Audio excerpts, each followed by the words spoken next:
So Nick Irving, I've had him on before. He's had 33 confirmed kills as a sniper in the Army Ranger, and he's had 100 different missions. He was a part of with a PMC protecting Hillary Clinton, Joe Biden, many others, by the way, that he's done. And I asked him, I said, let me ask you a question.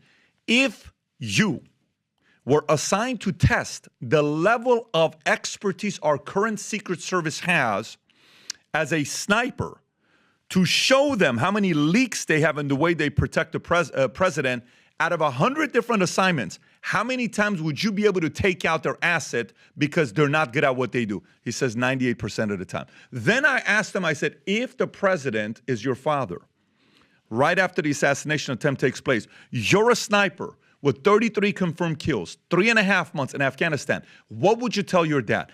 When you hear the answer of what he said first, then what we broke down, second, 3 things he would tell his dad to do, and then number 3, when I said, if the president wanted to hire 10 of the greatest snipers we've ever had in the history of America, Delta Force, how much would it cost for him to be protected from today till November 5th? When he breaks down the dollar amount, the first thing you're going to say is, oh, President's camp should call a PMC immediately to make this protection. This is going to be a podcast. I hope it gets millions of eyeballs, but millions of eyeballs of the right people that are willing to take action to protect the president running for office. Having said that, here's Nick Irving. Did you ever think you would make it? I feel I'm so close I could taste sweet victory. I know this life meant for me. Yeah, why would you bet on Goliath when we got bet David? Valuetainment, giving values contagious. This world of entrepreneurs, we get no value to haters. How they run, homie, look what I become. I'm the one. So I'm excited about my guest today, Nick Irving, which we've had him on before. During COVID, we did an interview over Zoom, and it got, I don't even know how many views it got, 5-6 million views. I mean, people were very interested in what he had to say. Maybe it's because what he named his rifle. I don't know. Maybe it's because he named his rifle Dirty Diana, the SR-25. Maybe because he had 33 confirmed kills as a Secret Service guy himself. I'm not Secret Service, as a sniper himself. Maybe because he's an Army Ranger. Maybe because, who knows, all these other things adding up. But by the way, those 33 confirmed kills were like in a 3.5 month period in Afghanistan. So, and he's got the background of being hired as a sniper by PMC to protect, I believe, Hillary Clinton and Joe Biden many years ago, as well as on the military side. So there aren't too many people as qualified that have experienced to say, here's how we communicate behind closed doors. So with that being said, Nick, it's great to have you back on. It's great to be here. Thank you for having me.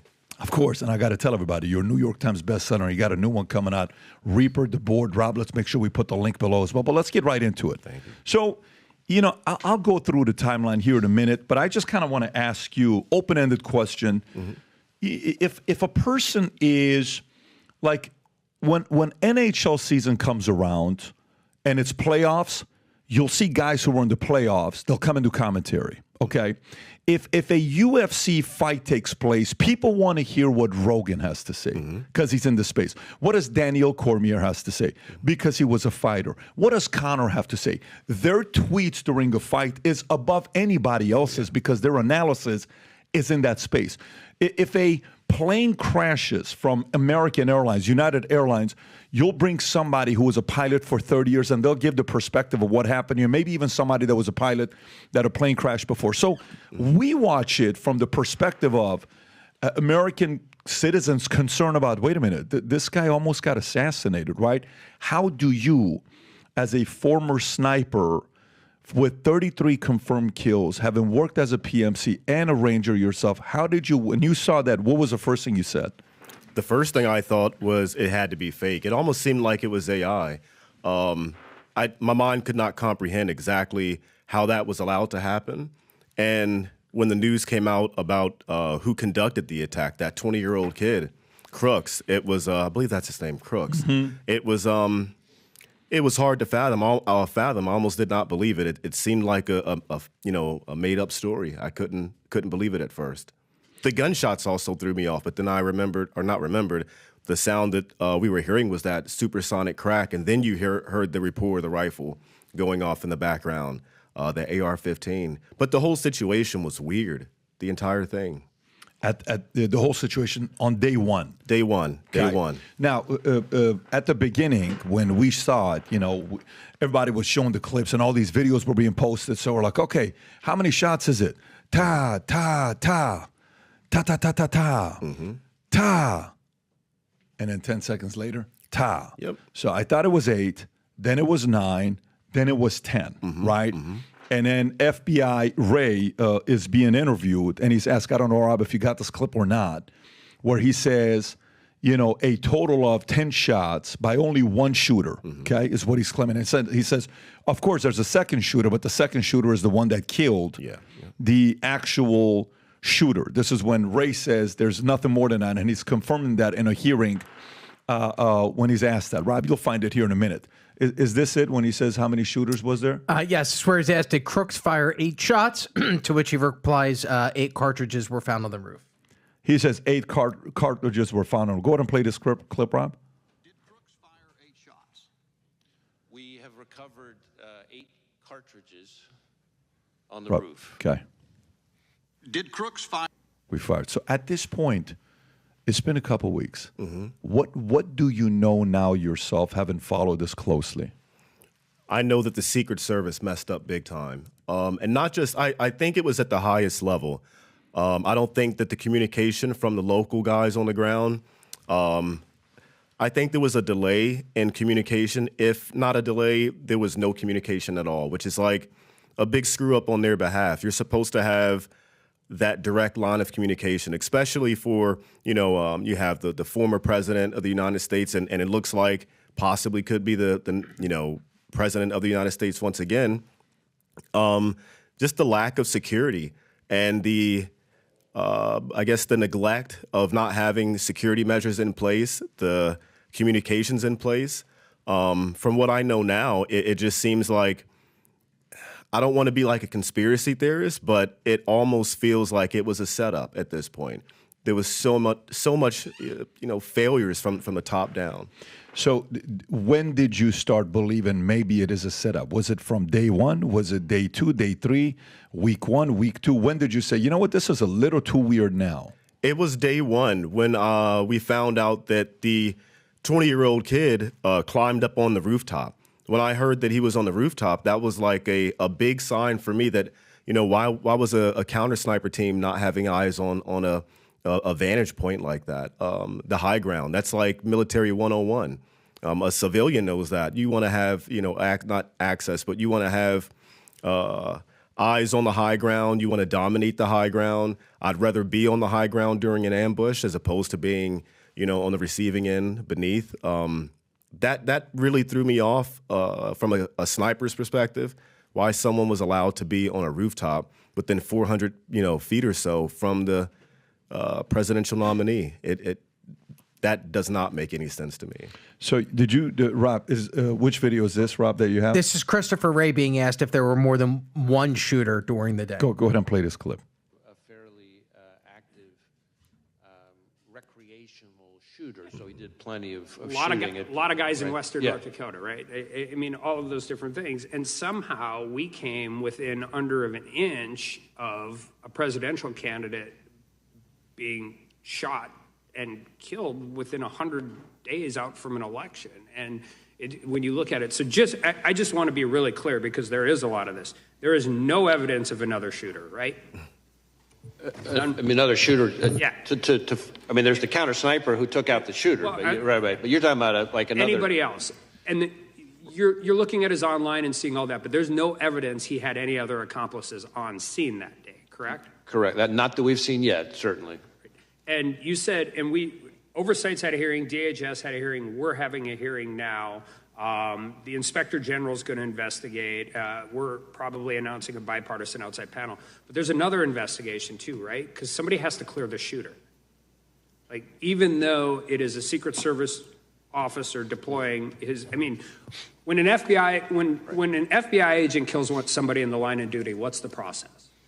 So we have what we call an agent-involved shooting is I think what you're getting at. And They we have a whole process. Usually get put on leave, paid leave, get a lawyer, depending on how it is, right? Some of those things depend, but we have our inspection division does a shoot review of each time when there's one of these situations, and they sometimes have to coordinate with local prosecutors. You can pause it right there. From the sounds and the clips, Rob, do you have that clip that came out yesterday that Trump was speaking? The Crooks was walking right behind him. I think we have it on. Did you see that one? Oh yeah. You can see his head on the just above or below the rooftop. Right behind Trump. Yeah. It doesn't seem like it is a. That's him right behind him. I mean, look at that. You're looking at the saying, wait a minute. That's scary. Right there. Crooks is moving. You see his head again pop up right there. That's scary. 400 feet. And you mean to tell me Secret Service can't see that? Right. You mean to tell me a sniper doesn't see that? You mean to tell me somebody who's professional doesn't see that? So do you think from your angle, with all these professionals you work with in the past, are you under the impression that there was only one shooter aside from Crooks? Meaning it's just Crooks. I want to believe that, but there's something about that water tower that almost stands out to me a little too much. If anything, as a counter sniper, I would want to have somebody on that water tower. Do I believe that he was the lone shooter? It's almost like asking, do you believe Lee Harvey Oswald was the lone assassin for JFK? I think it's a. I don't want to sound like too much of a conspiracy theorist, but it just. That water tower does stand out to me big time. When you say water tower, you're talking There we go. That water tower overlooking the where Trump was speaking at. Now, let me ask you, how many assignments of protecting high-profile people have you been a part of? Oh, well over 100. Well over 100. Can you give some names that you could on who you've worked with, that you've protected? Some Supreme Court justices, members, Hillary Clinton, Joe Biden, the head of, I believe it was ExxonMobil at the time. Rex Tillerson? I'm not sure of his name. Okay. It was I believe it was Exxon. A lot of Supreme Court, some politicians from Congress and Senate, they came over. And then you had telecommunications. Was it this one? Was it yeah, there we go. Okay. There we go. Yeah, this guy is like he's one of the most heavyweight guys, he was the former U.S. Secretary of State himself. Yep. Okay, who else? Off the top of I'm not too familiar with names. I just know positions, and a lot of them came from the Congress, Senate. Okay, so every time you had these 100 missions, how many snipers would be on these missions? Give a high-low. Like you could say, for Supreme Court on this mission, it was only one. But this time with Biden and Hillary Clinton, it was an XYZ place. We had 8. How many is it? On the low end, depending on who it would be and where we would operate, you'd have as few as 2 snipers. The most I've had on a mission was around 10 guys. 10 guys? Yeah. And 10. Who was the 10? That was for Joe Biden when he came in. As a president, Vice president. As a VP? Yep, vice president. What year was that? That was around 2000 and I want to say 10 or 11. So we're talking 14 years ago, 13 years ago. And Obama's obviously not accompanying him. It's just Vice President Joe Biden. Where was this? How big was the crowd? What was the optics? Is it thousands of people? Was it public? Was it in a hotel? What was it like? Well, he landed in Baghdad. That's where we picked him up at, and we met with the Secret Service detail. It was a small detail. Drove him around to the embassy, and to have conduct a few meetings outside the embassy in what we would call the red zone, out of the green zone. And we were, going through the city of Baghdad in Iraq, there's thousands of people.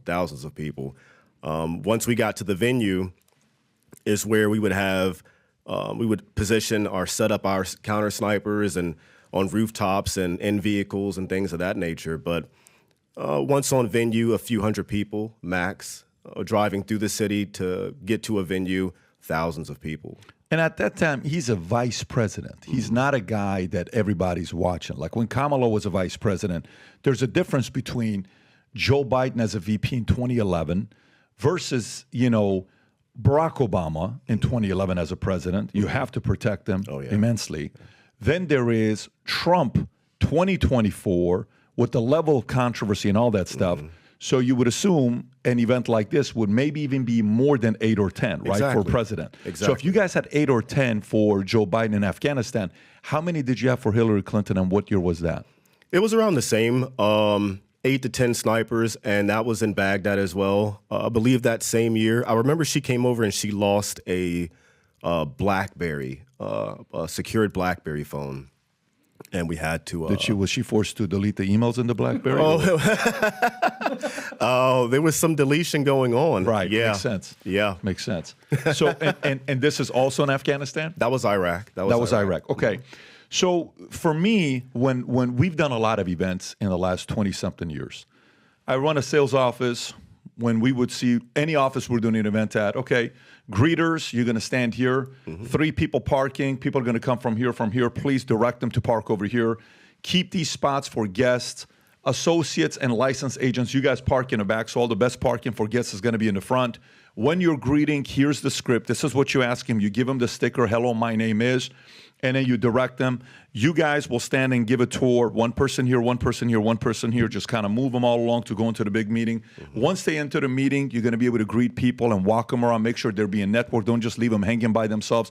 Take them to the next person and hand them off like there's something that's going on with a handoff. While we're going through the meeting, here's what we're going to do. We're going to hand out the cards, and here's how we're going to ask the questions at the beginning, in the middle, at the end. If somebody needs to use the restroom, escort them to the bathroom so they feel like they're being greeted properly. At the end of the meeting, give them the cards, ask them the following question, have them go into meetings if they want to, schedule. There are so many things that you can, and I've done this thousands of times over the last 20-something years that it's just kind of like clockworks, right? You look at this, you've done 100+ assignments. If they said right now, hey guys, in 2 weeks, we have an event that's going on in Butler, Pennsylvania. The city's population is 13,000 people. But President Trump's going to be speaking. There's going to be an outdoor place that he's speaking. Keep in mind, this is right after the debate taking place. It's 2 weeks after the debate with Biden, which we know what's going on. There's a lot of weird things that are being announced right now. Go back to that picture, Rob. Stay on that picture if you could. Okay, what would you think, me as your supervisor, if I'm the supervisor, looking at this, where would you automatically say, we need somebody over there, we need to sweep this area, we need to go look at this, a week before we got to do this, 3 days before this, on the day of we have to look at this, an hour before we got to check this? How would you process this location? Immediately, I'm going for the high ground. You have the water tower. We're talking weeks out. Weeks out, I'm scanning the outer perimeter, that tree line, making sure there's no devices in there. Which tree line? To the right? To the right, Okay. right behind, well, essentially most of the tree line, especially to the right where it's thicker vegetation. You're checking for devices in it. Any devices What in kind it. of devices are you looking for? Remote control, explosive devices. They can be remote control detonated. We have the, like EFP? I believe that's what it's called. Devastating explosive device, or IED essentially. How do you check for that, by the way, in the trees? We're scanning. You have the technology to scan to see if that's out there? You do have technology. We also have jammers and stuff like that, which is weird why they didn't employ their jammers during this entire venue. When I heard that Crooks launched a drone prior to his attempted assassination attempt, he had a drone that was flying over. That should have been jammed, in my opinion. I would scan the tree line, make sure there's no, positions, pre-designated positions that someone could have set up in there. If I were a sniper, I would plan on waiting for like a week. If that was a really high value target and I wanted to take someone out, I'm going to wait there for at least a week. I would struggle, but 4 or 5 days is no issue. If you wanted to take them out, if you wanted to take who out? If I wanted to take out a high value target such as Trump, I would have my position planned weeks in advance, and I'm staying out there at least a week prior to that. I'm just not going to show up on the field and start shooting. It would be a week out. Scan the tree line. Of course, all the buildings, scan the buildings, go through the buildings, make sure there's no, devices in there, anything or anybody where they could set up at. Of course, the rooftops. And there's not really too much that can be going or that you can have like vantage points to, take out Trump. It's a pretty good area to conduct a if you wanted to have a rally like that. But there's not really too much that you have to scan for. The tree line's not too thick. You just have one little section off to the right. That water tower is a big threat. And of course, the rooftops that are, within 500 or so feet from where Trump will be speaking from, that would be my biggest concern. But after that, there's really not that much. I don't see anything that, will pose any threat that, hey, a guy's going to take a shot from, like the movie with Mark Wahlberg. They were planning for like that mile-long shot. I don't know. That's not happening. There's not really any good vantage points for that to happen. Everything's within 500 or so feet, 600 feet, and that's Okay, so let me ask you this. So, if you watch the movies where they're trying to find out who the killer was and how he committed the crime, right? You have to think like that person, right? Okay, if you want to take out an asset like a President Trump, okay, in rank of order, where would you place yourself to have a shot at the president? Rob, do you even have a better angle, better footage of where the audience sat? If you can just get like a visual of the entire place, assassination attempt, what do you want to put?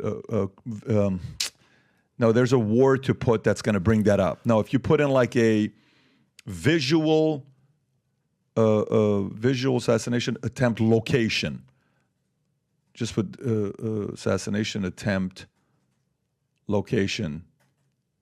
Let's see. Oh, there we go. Is that a better one for you? Not really, right? Because you're not seeing the angle here. No. So go back to that one. That's also not a good one. No, there should be a better picture, Rob.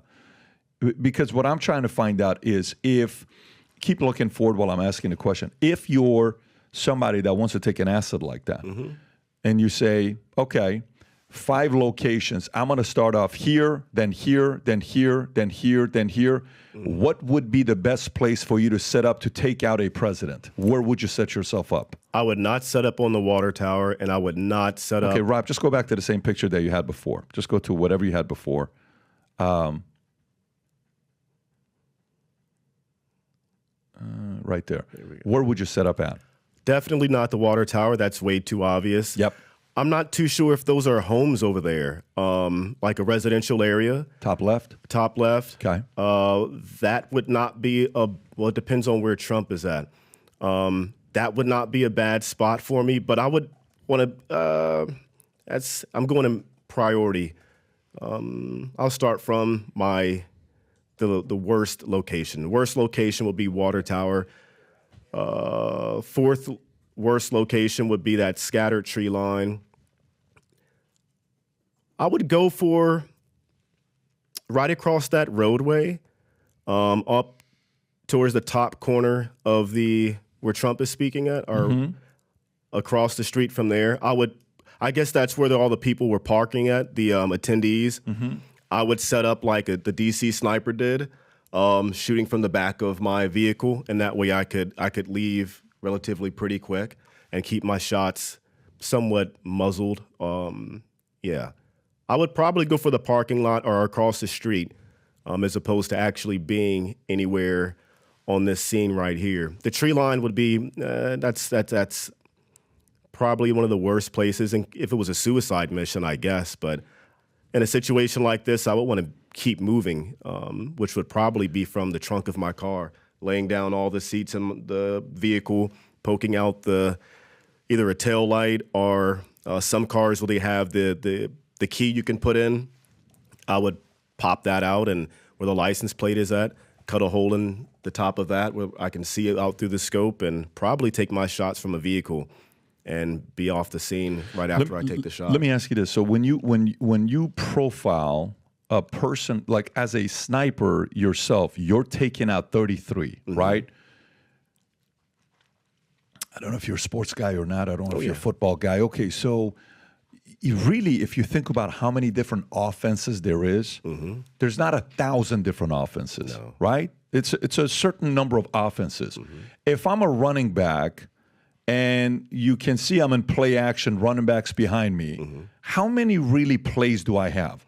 Okay, he's either running to the left, he's running to the right, he's running through, maybe doing a flea flicker, maybe I'm going to play action, he's going to run out short, maybe I'm going to play action, he goes out, pump, wide receiver, Hail Mary, touchdown. It's not 80 different options. No. It's really 10 to 20 different options, let's just say.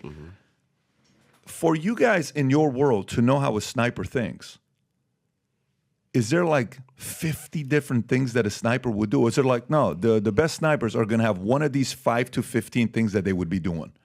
That's a good question. I think being a sniper, a really good sniper, it's more about deception and like you're thinking like a criminal, a bad guy. I mean, you're an assassin. So it's the possibilities that automatically they come right to your head off the bat. Those are your worst ones. You want to think so far outside the box that even a good counter sniper would have to question himself or make a second guess of, hey, was this guy here? Was he not here? What seems obvious is what I don't want to do. So you want a really good sniper is going to have plenty of options. But again, not 100 options, but you want to have quite a few. If that means going out months in advance to dig an egress route or finding a good manhole cover that you can shoot from, get back inside that sewage underground, the tunnel system, and make your escape route that way as well. But there's so many. A good sniper is going to have a lot of tools in his toolbox. That's a professional. Really good. Right? Yeah. We're talking about a professional. And by the way, 33 confirmed kills, you're a bad guy to the enemy. Big time. Is that fair to say? So so they have to think how you set yourself up so they can take you out, right? Oh, yeah. How many times were you, when you're taking out the 33, how often did they catch you or know where you were at, where they almost killed you? About twice, 2 or 3 times. One specifically was against the counter sniper, a Chechen sniper. We just made a really dumb call, essentially being out in the open field like that, and he pinned us down for about 3 hours. The second time I had, or my team was kind of compromised, was 3 days prior to that. I was overwatching some Marines, and we set up a sniper hide in someone's, essentially like their kitchen overseas. And I'm not sure how they found us, or I have no idea, but they start launching mortars and shooting, rounds off in our general direction, but nothing like too close. Managed to still pick off a few guys that operation. And the third time, I'm not even going to say that they really had a lock on us. It was, I think they were just sending bullets to where they thought the shots were coming from. But 9 times out of 10, they had no idea. So to a professional sniper who's playing the game of deception, who's trying to take out a target, a great one, you're not going to be able to see what this person's doing, right? Because they're playing a game of deception. Oh, yeah. Now, our hopes is that our Secret Service knows that they're going to be able to catch a professional sniper that is a pro in deception, which, by the way, what part of Thomas Crooks's profile as a sniper showed you that he's prolific? None. So how do we, as the greatest country in the world, that we're supposed to have the greatest military in the world, how do we, with our Secret Service, not catch somebody who's an amateur sniper? I think there's so much about it that screams incompetence or a setup.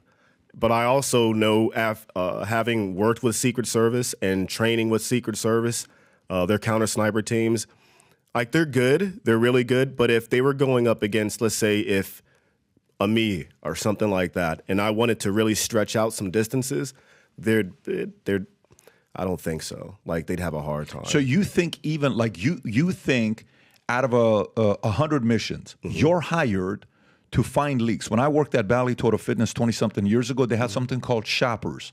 What shoppers would do is shoppers would come to Bally's and they would sit there with a camera on their shirt and they would act like they want to buy membership from you to see if you misrepresent. Because Bally's had a criticism, the thing that they would get criticized for the most is they were selling 36-month contract memberships, and people hated it because the salesperson wouldn't explain, Nick, you're buying a 3-year contract of $40 a month. So Bally's would send people that would be told that these guys are just selling a membership without telling me the contract, and you ask me the question, and then boom, guess what? A week later, we'd get an email saying, hey, Johnny, you're fired because you didn't disclose to XYZ client that you had a 36-month contract. Because of that, you're fired. Here's the video if you want to say it. A shopper caught you. Bally's would do that. And by the way, it was fantastic because everybody's like, I hope you shot me because I do it the right way. And the other guys would shiver. So if you, a sniper, they bring in all our Secret Service guys that are protecting our assets. And your job is to deceive them in different location. Out of 100 different training missions that we do, it's purely training purposes. How many times do you think you would be able to deceive our existing Secret Service team that we have? Out of 100 times? Out of 100 times. 98. Holy shit. Oh, yeah. Are you kidding me? Oh, yeah. They're not trained. Like, they're good. I'm not going to give away too much, but they're good. They have technology on their side, but they're not as... I think the movies really, really pulled a number on them, hyped them up, I guess. Like, they're good, but up against a really good sniper, there's not much they can do. How do you know that? Meaning, like what? I've worked with them. I know, that's what I'm saying. So PMC, private military contractor, like a Blackwater with Eric Prince, but you weren't with them. You were with a different PMC that you were part of. Okay. And then also as a Ranger sniper yourself, right? When you're interacting with, like, for example, if somebody talks to me about jiu-jitsu and they're kind of like, well, let me tell you, I do this. And last night I'm talking to Russell Peters at the house. We're having a cigar at the house till 1 o'clock. He's telling me all these things about jiu-jitsu. Guess what I know about it? This much, right? Yeah. But if a jiu-jitsu guy talks to a jiu-jitsu guy, you can kind of know this is how much he knows, right?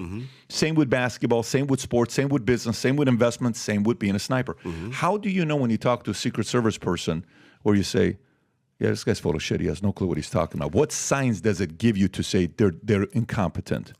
I'm not going to say that there's so many, it's not necessarily signs that they're giving off. It's just the training that they've had to undergo. And when I first initially left the military and I did my PMC time, after that, I ran a shooting school or shooting package. And on 3 different occasions, the Secret Service came down to train with me and another instructor for a week at a time.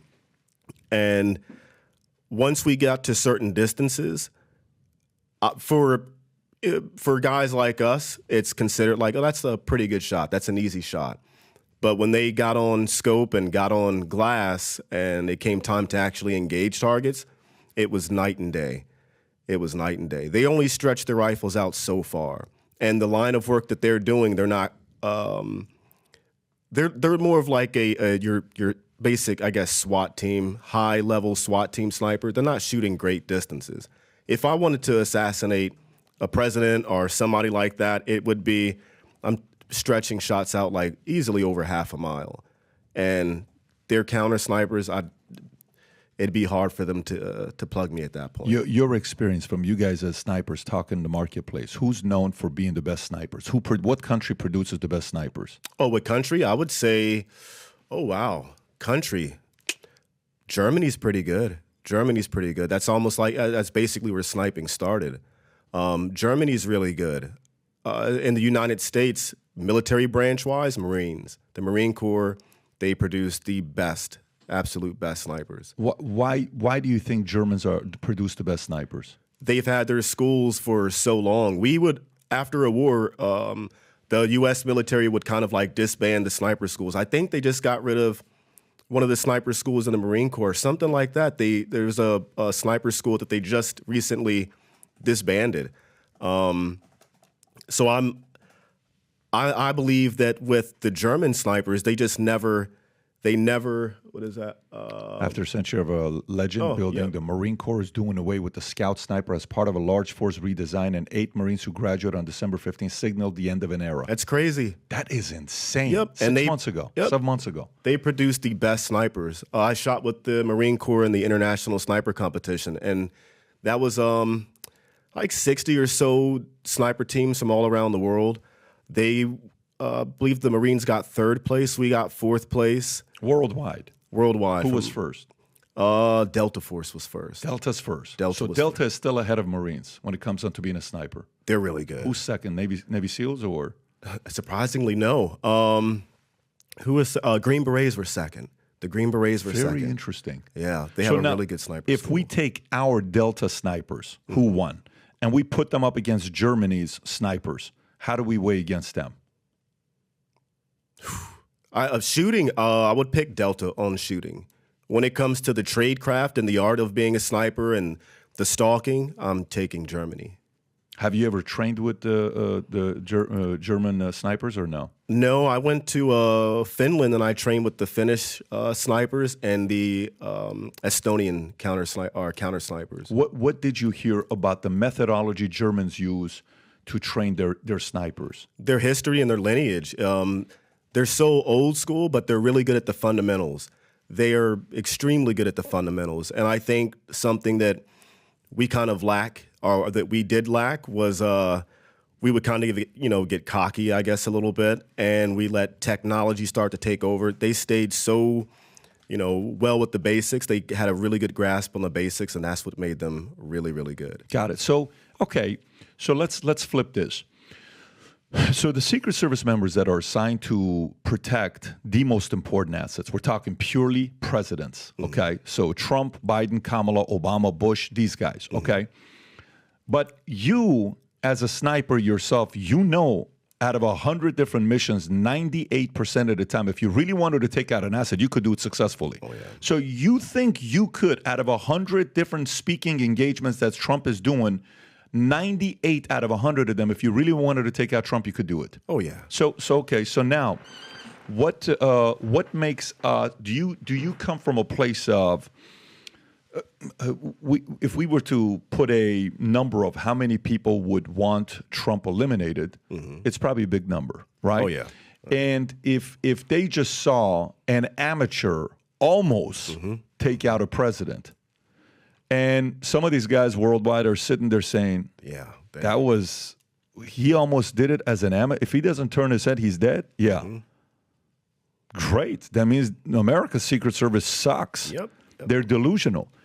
What do you think is the likelihood that another attempt could happen between now and Election Day? That's scary. I'm almost certain it's going to happen again. I'm almost certain it's going to happen. The political atmosphere right now, it's.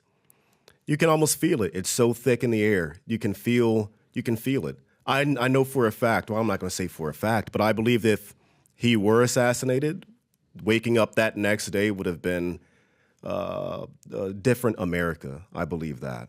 I think it would be a different America, scary America. How great is it that at a time like this, when you have questions about politics, you can ask Candace Owens, Chris Cuomo, Tulsi Gabbard, all on my neck. Then if you got questions about what happened here with the sniper, and I got questions about what happened with the Secret Service assassin. I want to ask somebody that was a sniper before. Now you can. Nick Irving, 33 confirmed kills. As a sniper, Army Ranger, is on Manect. Ask him whatever question you want. He'll respond back to you. Just click on that QR code, download the app, start asking now. So let me ask you this. If let's just say the Secret Service got very serious, this new director that got emotional yesterday, I don't know if you saw him being interviewed and he's being asked all these questions and he's, literally crying. Like, we're going through a lot of tough times and this is a difficult season for us. Like, tough times. People died. What are you talking about? Josh Hawley's like, we mean tough times. People are not here. You're worried about how tough time it is for you. It's kind of like the former CEO of that oil company that's like, well, I have to tell you, the last 12 hours have been very hard on my family. And they're like, dude, what about the people that died at the explosion of your oil place and you're worried about how hard the last, and then he had to come out and apologize. I don't know if this was the BP CEO, right, that did that. If right now, the director of Secret Service, the new one, Ronald Rowe, if they wanted to prevent it from happening, and snipers like yourself within the community, if they were to reach out and bring a PMC in to go and scope the event before it happens, what would you be able to lower that 98% to if you guys collectively worked with Secret Service, the professional snipers that we have at the highest level? How low could you bring that number to? Really low. We're talking out of 100 times? Out of 100 times. It'd have to be like your average, impossible for them to pull it off. Impossible for another enemy sniper to take out one of our assets, President. Oh, yeah. If it's going to be another sniper and it's sniper against like our snipers, our good snipers against another sniper, it'd be really, really tough to pull that Okay, off. did you see the text exchange between the Secret Service, was it the Secret Service guys or the snipers? No, the text exchange between the snipers. Can you pull up this text? Rob, you have the video. Instead of just searching it, go to the video that you have. There's a video that's being played where they're asking, saying, were you guys in a text? Do you know which video I'm talking about, Rob? Let me take a look real quick. Yeah, you have a video because it's one of the ones we talked about where the gentleman says, they're telling each other, let me see if we have it here. This is the one, Rob. Just go to the one that I thumbs up in the text. It's a CNN one. Sniper who spotted the shooter at Trump rally speaks out, and they texted each other in a group text. Did you see this or no? You have to see this. So this is CNN conducting this interview. Watch the whole thing, and we'll come back to it. Go for it. To get a face-to-face briefing with the Secret Service snipers whenever they arrived, and that never happened. We had no communication with the Secret Service. Members of a local SWAT team assigned to protect Donald Trump the day of the assassination attempt now say the Secret Service never met with them face-to-face. They spoke to ABC News about the lack of action after a local sniper texted about someone suspicious. We had a text group between the local snipers that were on scene. I had sent those pictures out to that group and advised them of what I noticed and what I'd seen. Over an hour and a half before the rally started, Rob, pause that so I can read that. Okay. Kid leaning around building we are in. AGR, I believe it is.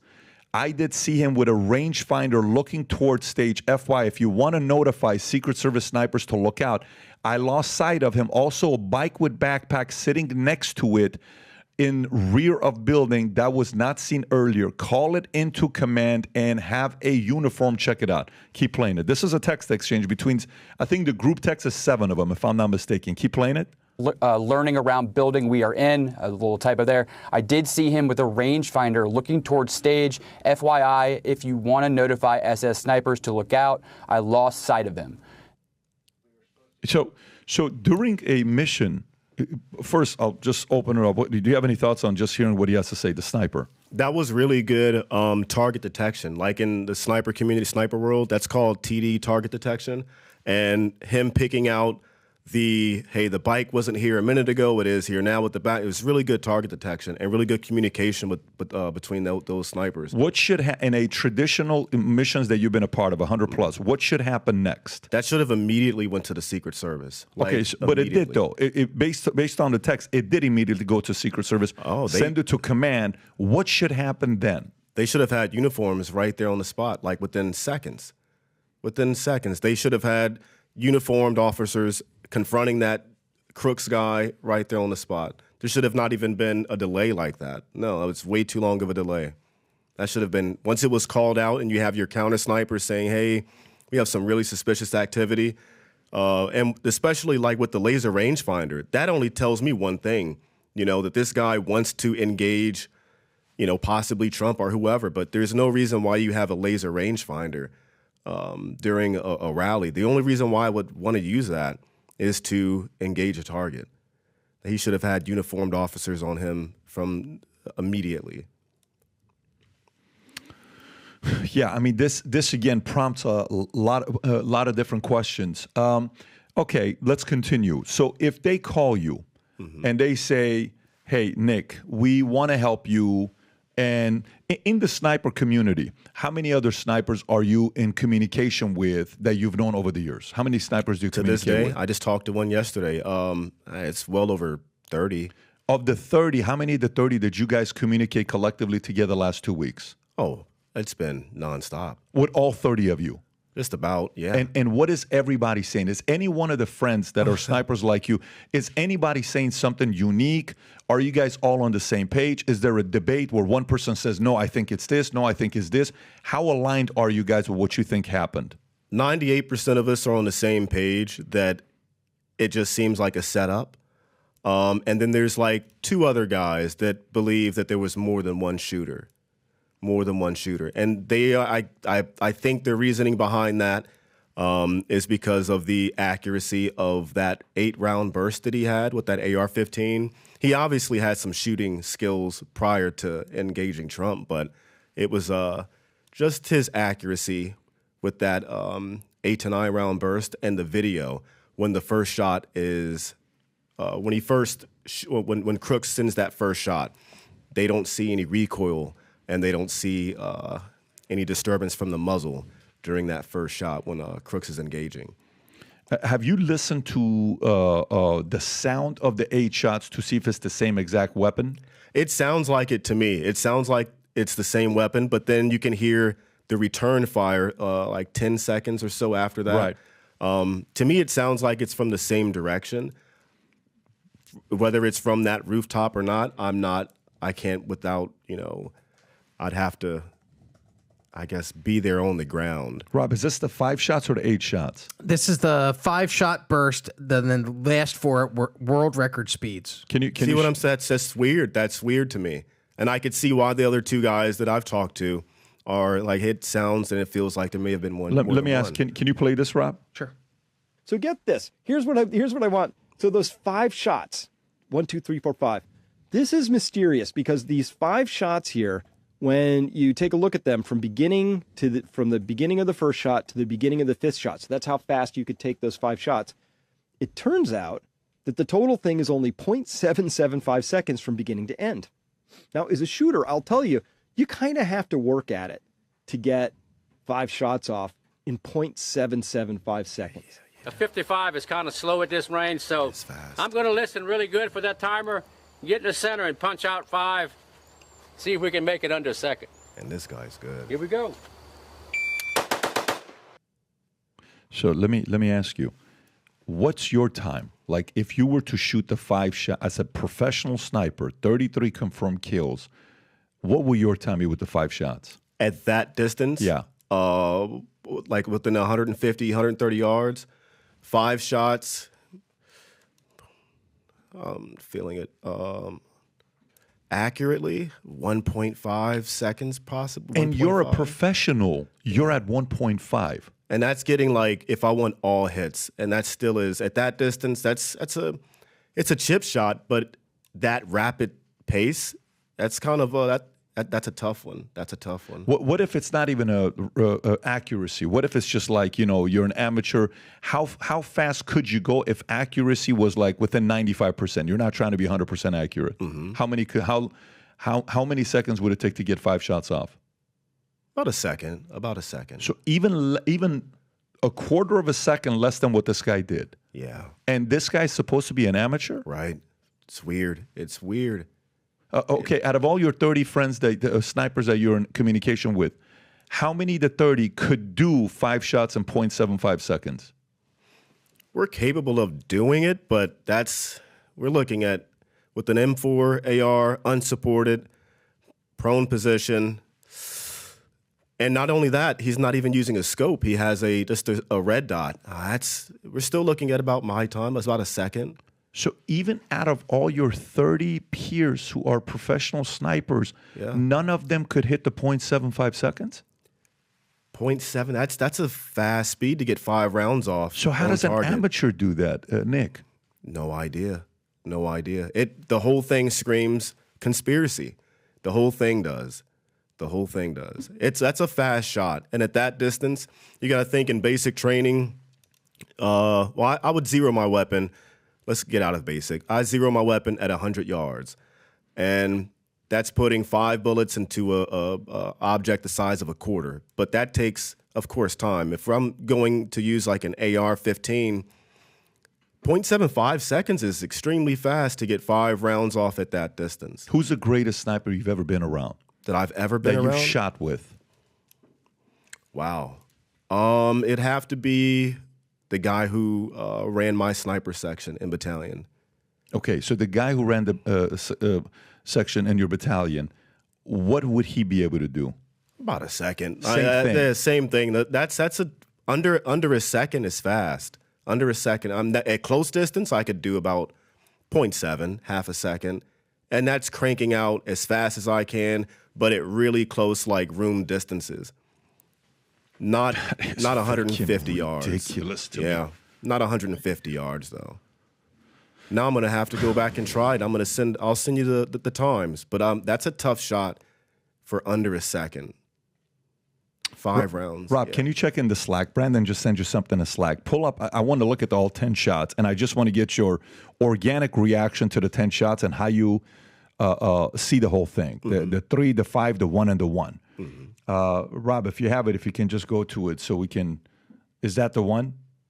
This is the one he just sent, yes. Okay, let's see what that is. Go for it.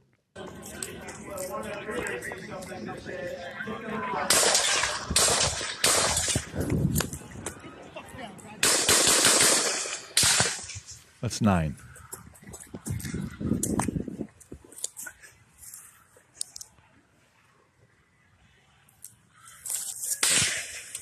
That sounds like the counter sniper right there. That second burst that he had was quick. The first 3 shots, you could tell, were more focused shots, but that second burst that he had was pretty quick. Does the first 9 sound like it's the same weapon? Can you play it one more time? Let him listen to one more time. Go for it.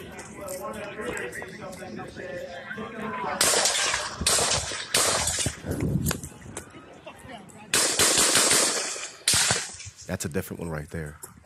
The 9th one? Yep, that's a different one.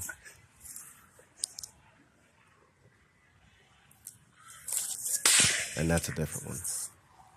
You can just tell from the sound of it. Yep. Now, Nick, how many times have you heard the sound of a weapon being shot? How many thousands of times? Just give a number. How many times? Hundreds of thousands. Hundreds of thousands of times. In one training cycle, we would easily fire about 100,000 rounds. Okay, so it could be 500,000 shots.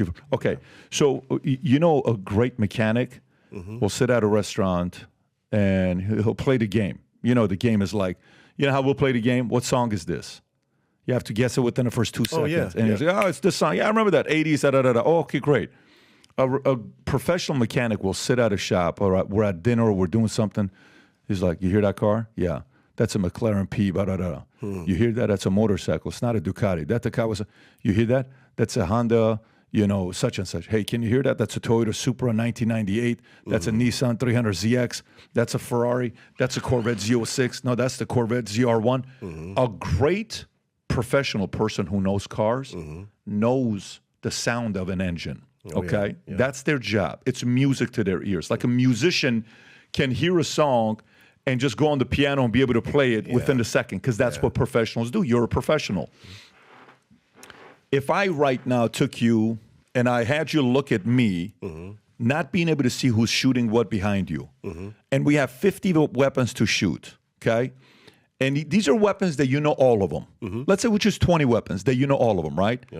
How many of the weapons of the 20 would you be able to accurately guess what sound matches what weapon? Oh, pretty almost 100% accuracy, yeah. So 20 out of 20 you could. Oh, yeah. So if right now we brought 30 different snipers, 30 different professional shooters like yourself, and we said we want you to listen to this, what does it sound like?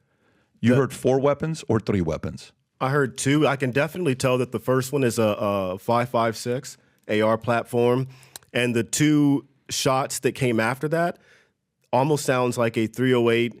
I'm not going to say SR-25, but definitely a 308 caliber rifle.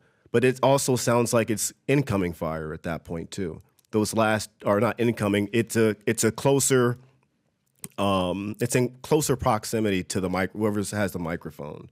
But those first initial shots was definitely the AR-15. Can you play it one more time, Rob? How far does the 9th and 10th shot sound? Not the first 8, the 9th and the 10th. Go ahead, Rob, if you can play this.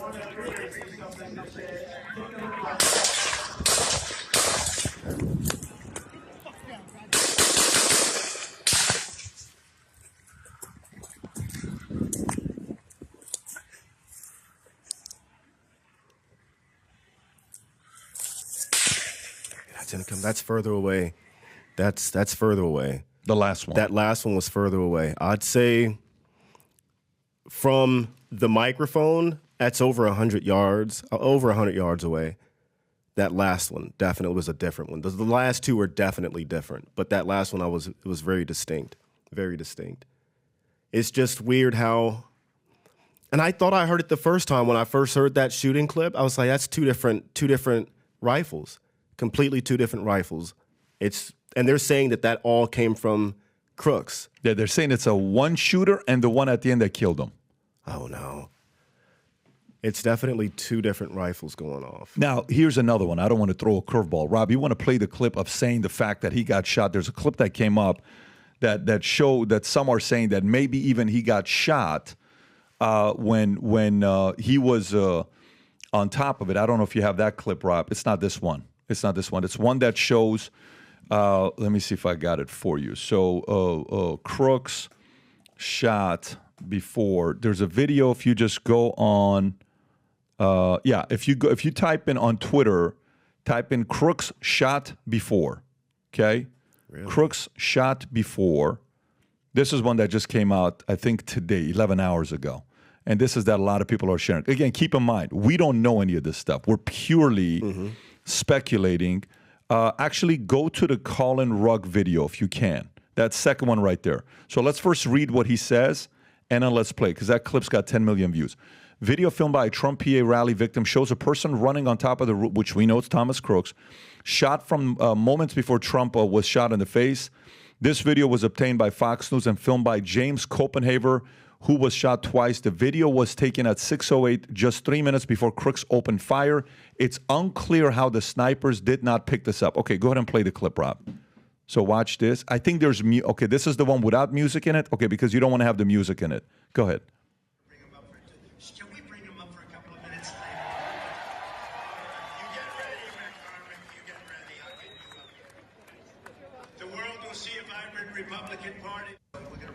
Do you have another one? There's one that shows, that zooms in and slows down him being shot. You're kidding. No. There's zooms in and shows. Now, again, I don't want to speculate here. I'm just saying there is. Oh, whoa. There is somebody up there. Man 1 and man 2. You're kidding. Yeah. This is the one, Rob.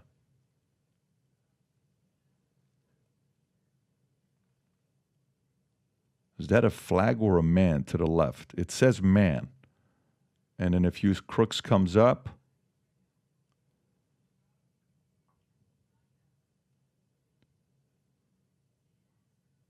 Oh. Dead. Whoa. Look again. So.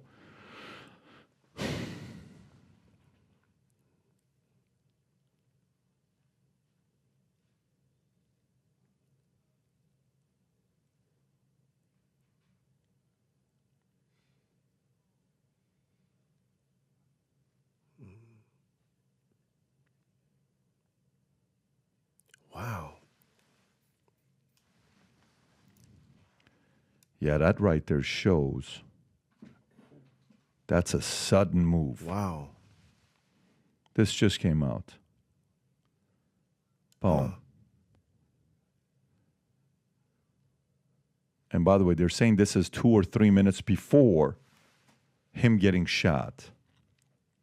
Okay, so now you can pause this. How does that make you feel just watching that? I mean, the way I would ask it is the following. If we assume Secret Service is ran by professionals, what's the likelihood that there would be somebody on the left side ready to take out the guy that they spotted?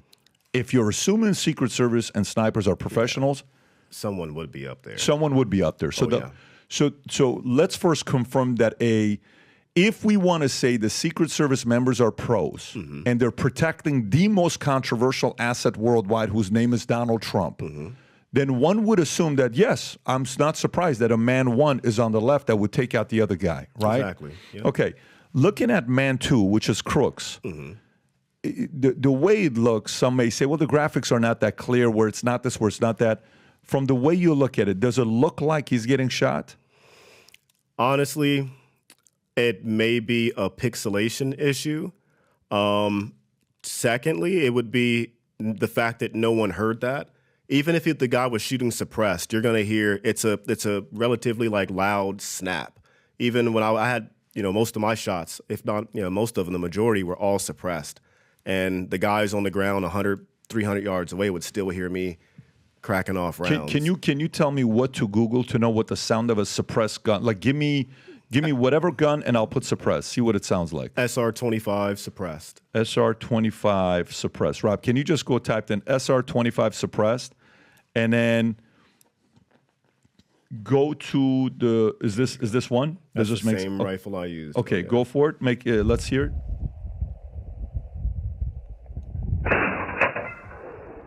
Is that suppressed or no? That's not slowed down? suppressed. That's slowed down. That's not the. Yeah, that has to be a slower. Here we go. Smooth the crack.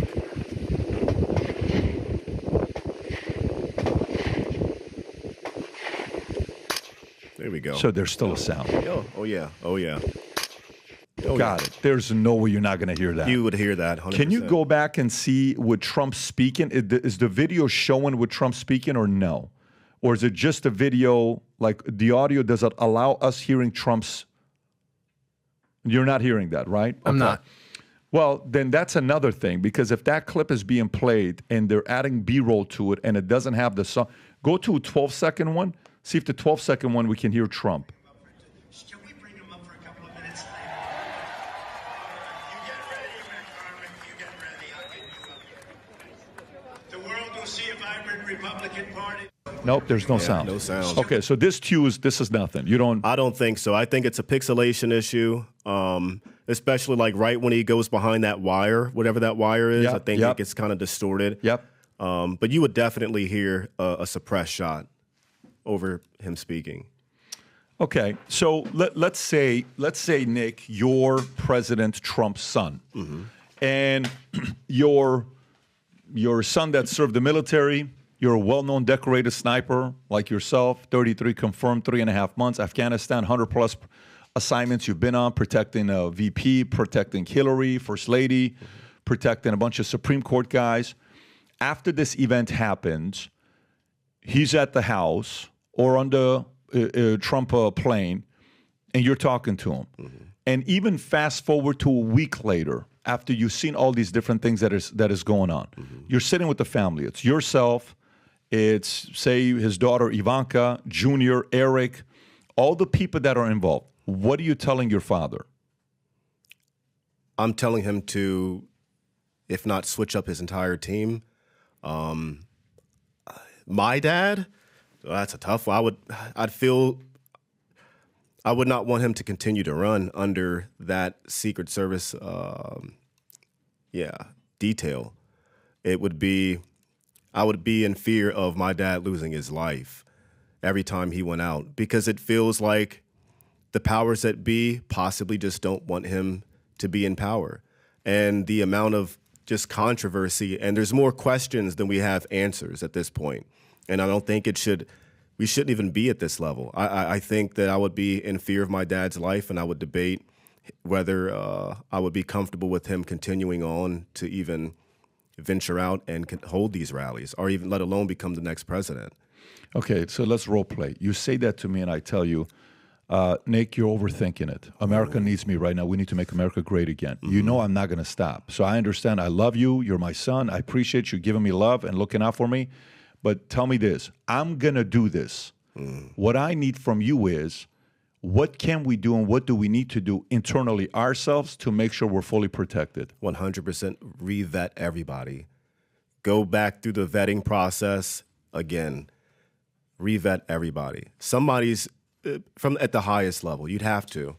I would go back and re-vet everyone. Okay, so what's your process for vetting? So he's going to ask you, okay, so how do we re-vet them? What do you ask them? I want polygraphs on everybody in the detail. Polygraphs? Oh, yeah. No shit. Yeah, 100%. At that level, yes, you have to.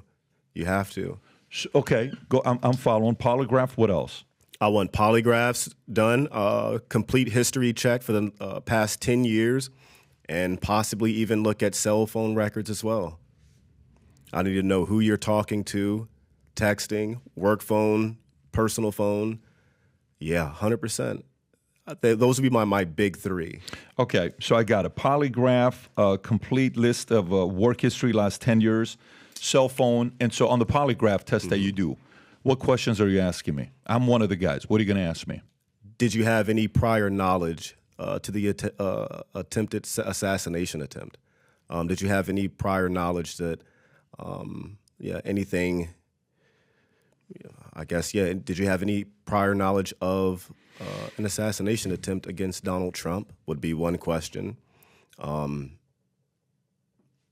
What's another good question? Trying to ask or think of some that we've been asked. Maybe, do you have any hate towards Donald Trump? Do you have any hate or disdain towards Donald Trump? Are you in communication with anybody in the FBI? There you go. Or the CIA who, has given you direction on... Okay, so now... Those are scary questions. Those are scary questions. Okay, so now let's just say he says to you, that's a great idea.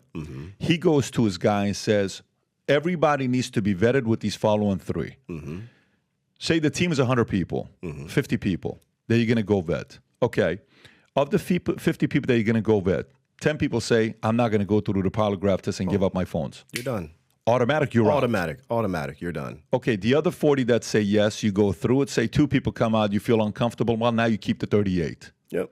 And then what do you do to replace the other 12? Who do you go recruit? Where do you bring in from? Who else do you bring into the team? I would go to the special operations community. To the PMC side? PMC side, 100%. That's where I would go. They have way more training. They have more real-world experience in high-threat environments like that. And I think that not having that level of threat, sometimes people can kind of get complacent and lackadaisical on the job. They're like, hey, there's no threat. We've never been, shot at. No assassination attempt has been conducted since like 1981, or somewhere around that time. March 31st of 81. 81. That's Reagan. Yep. So I think that you can kind of get complacent and you feel invincible at that point. But I would go to the guys who have been in combat and been in that environment for like the past 20 plus years. And they're used to that line of work. They know where to look and how to operate. When we were watching Kim Cheadle and all these guys are being interviewed, we need 60 to 90 days of investigation to get the report back to you. 60 to 90 days. What are you talking about, right? How many of these fixes are quick fixes? Like what you're asking for right now, Donald is going to say, no, I'm going to continue. Tell me the feedback. Then if that's the case, polygraph 100%, complete history of the 10 years, cell phone records, I need to know exactly what the communication is. Check, check, check. We do that. How quickly can we make these adjustments to increase the chance of us being safe? Oh, a matter of weeks. Oh, so still weeks, though. Matter of weeks. So that's still going to take a couple weeks. Yeah. So we're losing a few weeks of campaign trail. I think that's worth it. I think it's 100% worth it. I'd rather have a guy campaigning than no guy at all. Are you still working with any PMCs or not at all? No. When's the last time you worked with a PMC? 2012 on the record. I'm assuming on the record. So off the record, we don't know. But 2012 on the record. Okay, fair.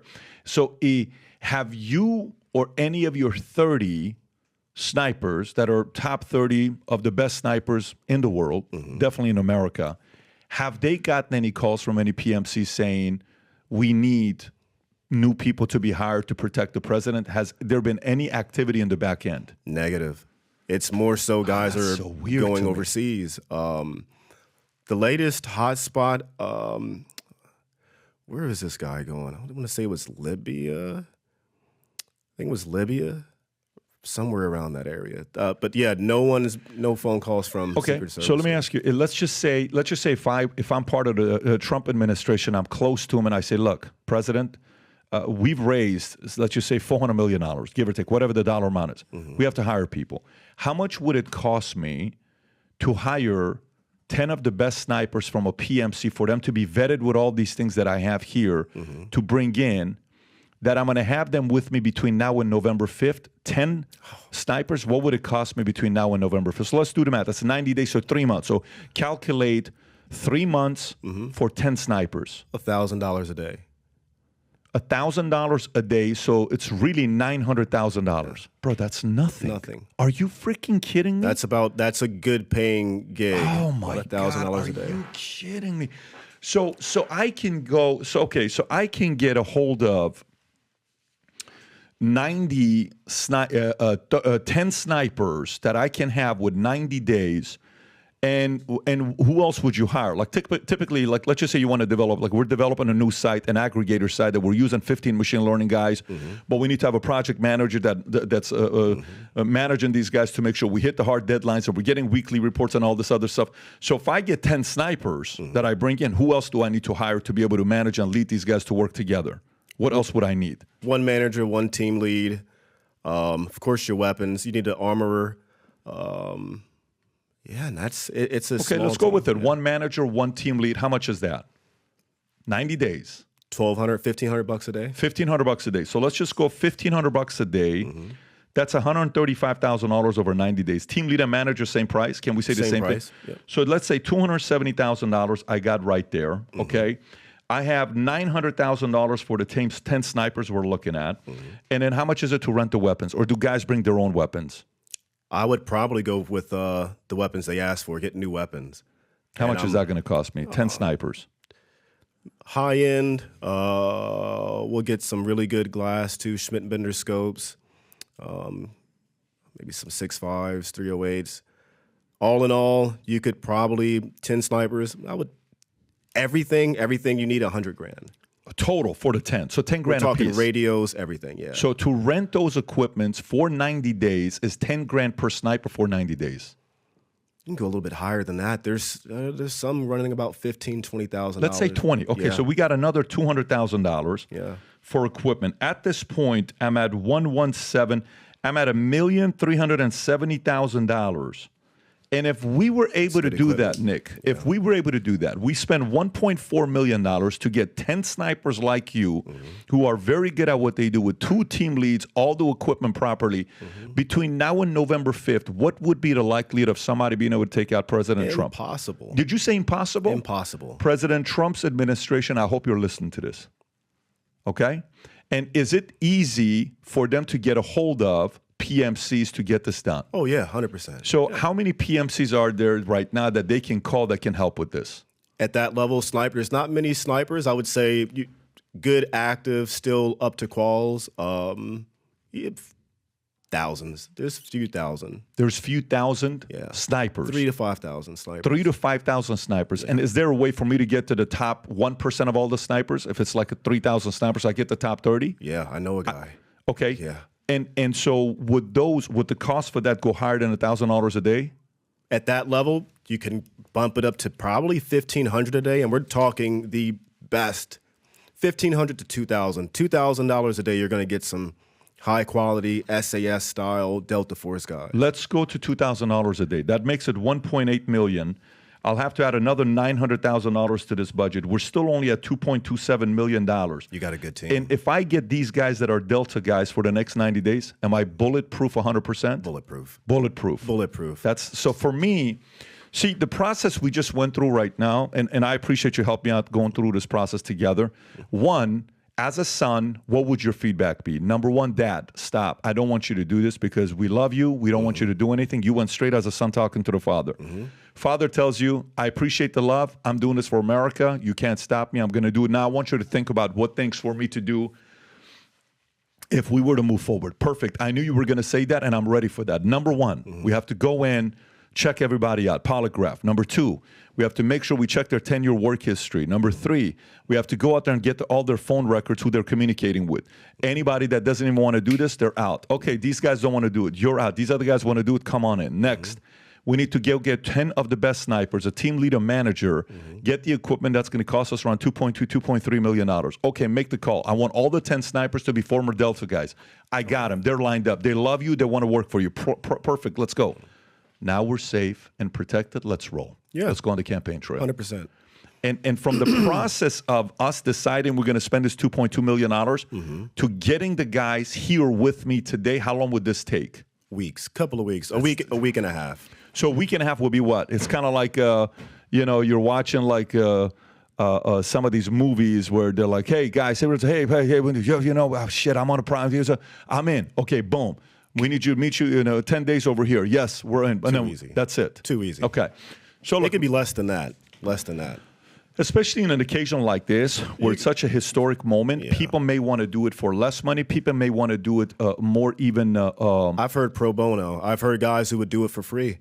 I know guys who would do it for free. Like really the good best guys. of the best that would be willing. Guys. I believe it. Yeah. Because I get people that send me a Minect, and I know you're on Minect, and people can ask you any questions on Minect with your QR code is officially there. For some of you watching this right now, you got like 100 questions. Just send a Minect to Nick and say, hey, how would I handle this? How would I do this? How would I do that? You don't need to email, DM, Insta. People don't have time to get back to people. But in Minect, he'll get back to you. But for me, there's a lot of guys that will Minect me, and they'll say, Pat, here's who I am. This is what I've done. Can you please tell the administration, I'm willing to help. Whatever is needed, I'm in. I'm willing to, I did this. This is my background. Look at my resume. Here's what I worked. I think there's a lot of people right now that want to be involved for being able to. I wanted to. You wanted to? I still would, yeah. So if you got the nod to want to do something, you'd participate. 100% I would, without question. Yeah. Without question. How are your abilities today? Are you still actively shooting your Oh, yeah. Okay, got it. So that's not like Weekly, something. yeah. Weekly, you're still out there doing this. Okay. Anything else while we're talking about these things for, while you're seeing all of these things going back and forth with the stories, what other angles have you looked at, or your peers that you've spoken about that maybe the rest of the market isn't talking about? Anything else? Nothing that stands off the top of my head, other than that it screams setup. It screams setup, or at the least extreme incompetence. And I'm thankful that who was in charge of the Secret Service?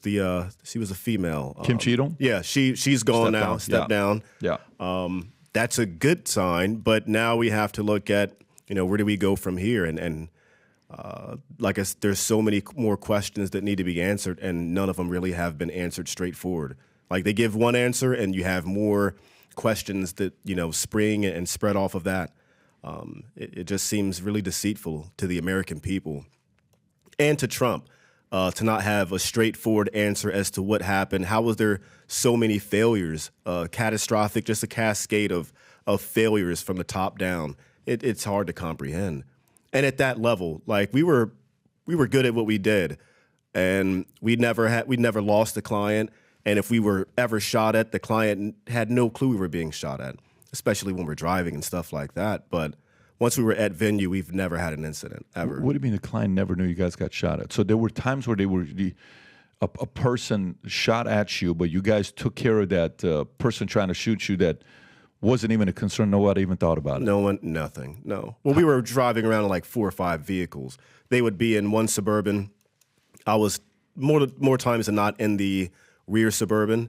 Sometimes in the trunk of the vehicle with the machine gun. Sometimes with the rifle, and or an M4.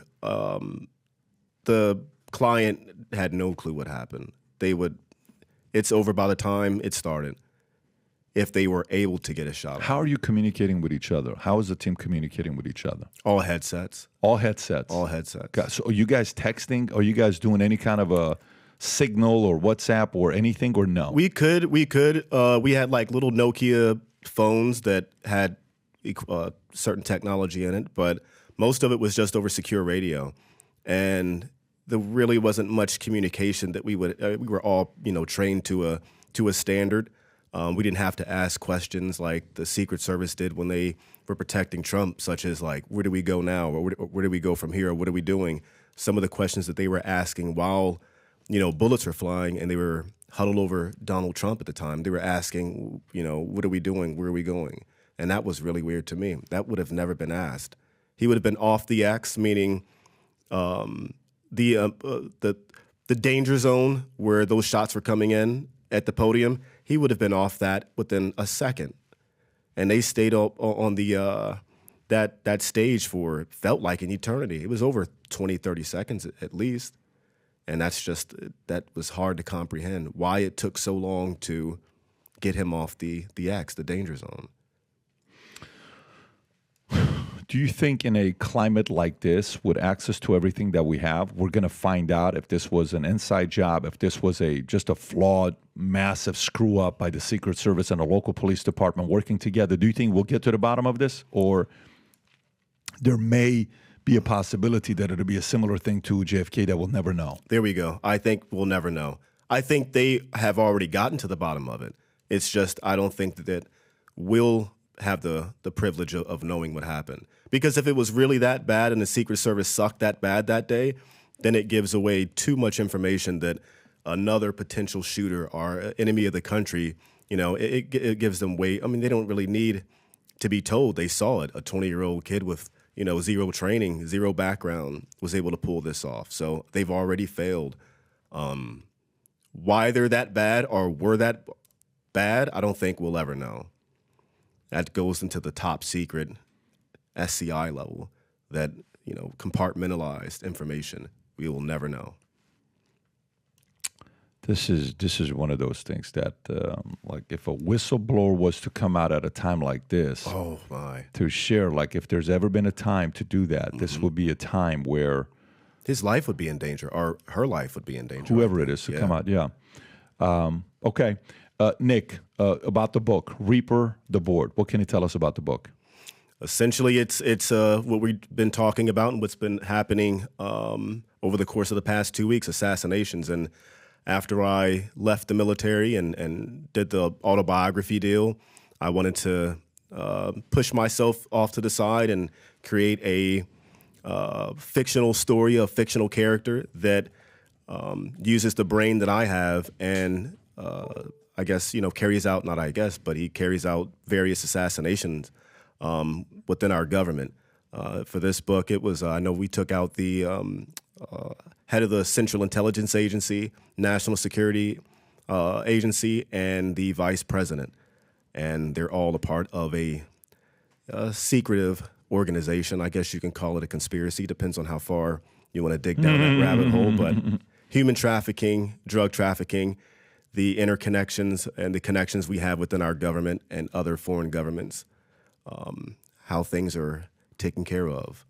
But it's all about assassinations. I'm not going to say I love assassinations, but that's what I like to write about. Makes sense. It's your world. It's what you've been in your entire life. So, Rob, let's make sure we put the link below. Nick, as usual, it's always great speaking to you, to hear your perspective of somebody that's in this world, not just somebody that is giving their opinion from the outside as in, I think this is what happened. No, you've been in these types of settings to give the perspective, and I'm sure the audience appreciates the feedback you gave today. Thanks for coming out, buddy. Appreciate you, man. Thank you so much. Thank you. Take care, everybody. Bye-bye. How great is it that at a time like this, when you have questions about politics, you can ask Candace Owens, Chris Cuomo, Tulsi Gabbard, all on Minnect. And if you got questions about what happened here with the sniper, and I got questions about what happened with the Secret Service assassin, I want to ask somebody that was a sniper before. Now you can. Nick Irving, 33 confirmed kills. As a sniper, Army Ranger, is on Minnect. Ask him whatever question you want. He'll respond back to you. Just click on that QR code, download the app, start asking now.